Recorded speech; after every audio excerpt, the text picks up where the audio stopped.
How's it going? It's Cody from Big Beaver Cards, and today we're going to take a look back at the 1980-81 NHL rookie cards, at least the ones that make sense to take a look at. Anthony, run that intro.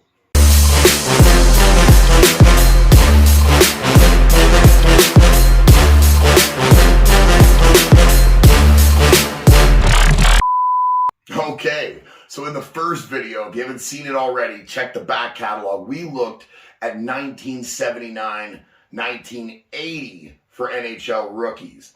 Now, we looked at the most expensive cards, roughly, based on how the market goes, and there'll be some discrepancies, obviously, as we'll see as we go throughout these years.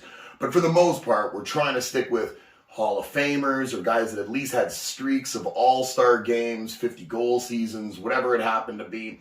So we're not looking at all the rookies. And remember, we're not looking at all the most expensive cards. So in a set like this, 80, 81, second-year Gretzky, obviously, still quite expensive.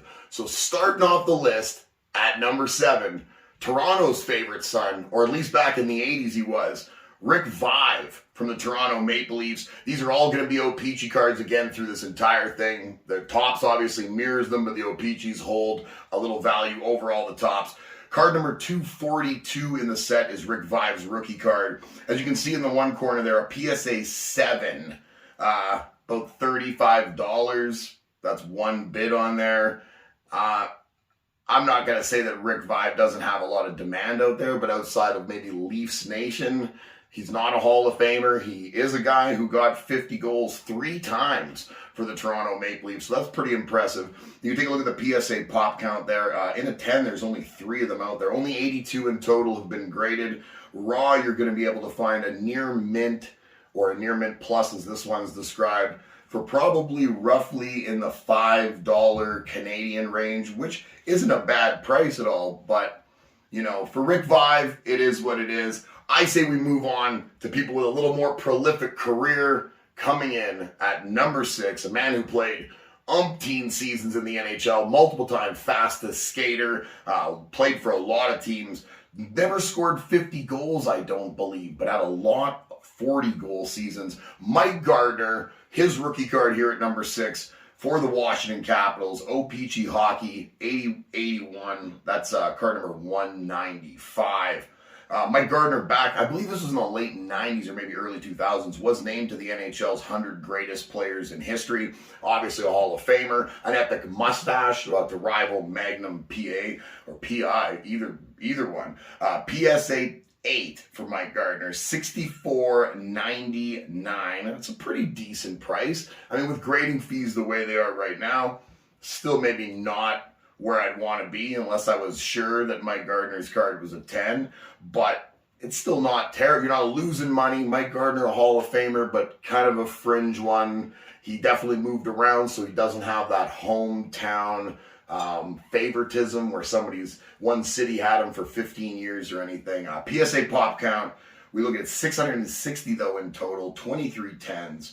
And a raw in a nice condition on a Mike Gartner rookie card, going to go for roughly $10 to $15 Canadian, about $8 to $10 American. Mike Gartner, a hell of a hockey player, one of the fastest players to ever play in the NHL, heck of a goal scorer, and the consistency off the charts. Made the Hall of Fame, but probably just by the skin of his teeth. Now, number 5 is a guy whose career didn't last as long as a lot of these other ones, and he isn't actually in the Hockey Hall of Fame, but I think goalies have a little mystique to them, right? So I slid him just ahead of Mike Gartner, who I thought was not a boring player, but is just somewhat polarizing. You're either a fan of Mike if he's on your team, or if not, he's somewhat forgettable. Mike Liut from the Blues, number 5, card number 31 in this set. As you can see, a PSA 8, roughly about $75. So again, a little more than the price of grading. Still nice little bump there for a guy who's not in the Hall of Fame and only played, I believe, 13 seasons in the NHL. PSA pop count, 118 in total, 13 10s. Your raw cards in a near mint minus over here. So I would say probably in that near mint range. These are obviously suffering from not only the corner issues because it's cardboard, but the cut of these things. The centering is way off on a lot of them. You're probably going to be paying about $15 to $20 Canadian for a decent Mike Liut rookie card in a raw condition.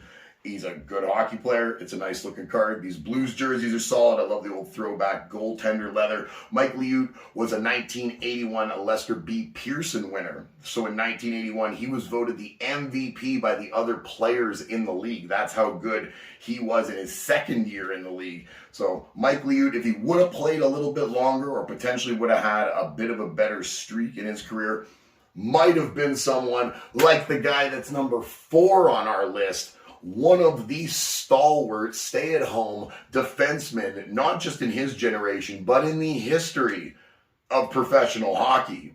Card number 344 in the set, but player number 1 in the hearts of Capitals fans. I know this says Habs, drafted by the Habs, traded for Ryan Walter.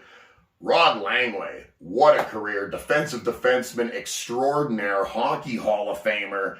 So impressive. 2 Norris trophies. I mean, this guy is the epitome of playing defense and protecting your side of the hockey rink. PSA 10s of Rod Langway, as you can see here.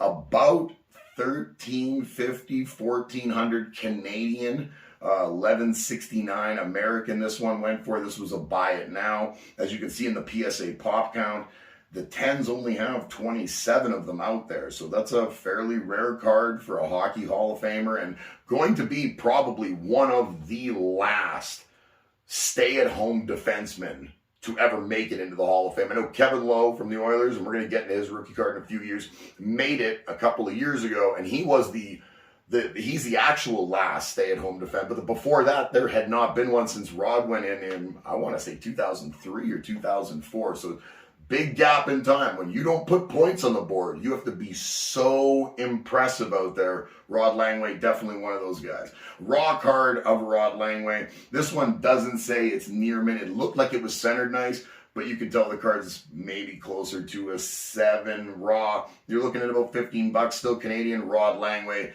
is an absolute treasure of a defenseman. Moving on, number 3. In the complete opposite vein of what Mr. Langway was doing, we've got Michel Goulet, Hall of Famer with the Nordiques here. Card number 67 in this set. Michel Goulet, a dynamic and prolific goal scorer throughout the 80s.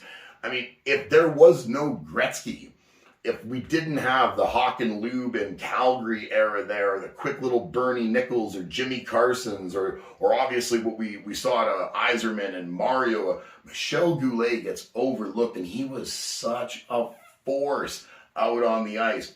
What a dynamic player. Like I said, card number 67 in this set. PSA 7s are atrociously underpriced for a player of this caliber at $35, less than the price of grading you could have a Michel Goulet slab PSA 7. Don't ask me how that's possible. A lot of the prices that I've seen as I've been going through these lists, and I'm already up to 85, 86, I believe, or 86, 87, has been disappointing. And to say that I'm going to start storing like a squirrel with nuts for winter a bunch of old NHL 80s rookie cards that I think are underpriced is an understatement. Anyways, Michel Goulet, the pop count maxes out at 325, 25 10s in total. Raw cards in a nice condition. This one looked pretty sharp, pretty white. The picture had a lot of pop, a lot of color to it. Didn't see any scuffing on it. Corners were sharp. Looking at maybe $17 to $20 Canadian for a Michel Goulet raw card that would probably maybe 7 to 8, somewhere in that range if it was graded. That's a really nice price, I think. Raw, if you could get it on Goulet. And that's not, this is no affront against the other players that were in this generation, but Goulet, just for some reason, maybe it's because he played in a French market, maybe it's, again, the prolific scorers that were ahead of him, but don't sleep on how good he was. And now, let's go to 2 and 1. Number 2 does a whole lot more need to be said. I don't know what more you could say about a player like Ray Bourque. Was never able to get it done in Boston after a long and storied career as one of the greatest defensemen of any generation. Point scoring, defensively, leadership, everything you needed out of a player on your team. Ray Bourque brought that to the table, brought it to the forefront. Amazing. Went on, obviously, to Colorado at the end of his career and picked up that Stanley Cup that was missing from a legendary run in the NHL. Card number 140 in this set, a PSA 8 is going to run you still around $375 to $400 Canadian, and you can see there's bids on those. People want the Ray Bourque, and that's not because there's not ones out there graded. You can see the PSA pop count, 1,579. 32 10s only, because these sets still in the early 80s, it is very difficult to find yourself something gem mint like that. In a raw condition, nice raw condition, you're probably going to be paying anywhere from $60 to $80 roughly. That would probably be the fair range for the rookie card of maybe the greatest defenseman of all time. I mean, I know people would put in, even just in the generations we've seen, they would put in disputes for Lidstrom or Chelios. I would say if you weren't there to watch Bourque play and to realize in an era with the scores that were around just how good Ray Bourque was, I'm not sure Ray Bourque might not be in the discussion for greatest defenseman of all time. Just saying. Speaking of guys in the conversation for maybe greatest of all time, I'm a big Gretzky fan, but I'm from Edmonton, so pump the brakes. I've met this gentleman here. I've actually met him when I was a child. I got his autograph when I was able to take a picture with the Stanley Cup with him, because he won a few of those. That gentleman is Mark Messier from the Edmonton Oilers. This is his rookie card, card number 289, the best card in the set, the card most sought after, one of the most sought after cards in hockey history, period. Definitely through the 80s. I would say this is the third most sought after card, if not potentially the second. You could make an argument for Messier being the greatest player of all time, the longevity, the leadership that he brought to the table, the ability to almost play with anyone and make people better. And he had a lot more utility than a guy like Gretzky did, because Mark wasn't afraid to get dirty and do all the things necessary to put his team over the top. Mark Messier, one of the greatest of all time, and the stats obviously don't hide that. Like I was saying, card number 289 is the rookie card of the Moose. PSA 9s for this Messier card here, going for a little over $2,000 Canadian, maybe even creeping into the $2,500 range. They're not making any more of these, let me just tell you. So if you're betting on Mark Messier's lineage, I mean, he hammered Madonna, right? So, I mean, what more needs to be said? 34 bids on that, too. So people want the Messier stuff, and can you blame them?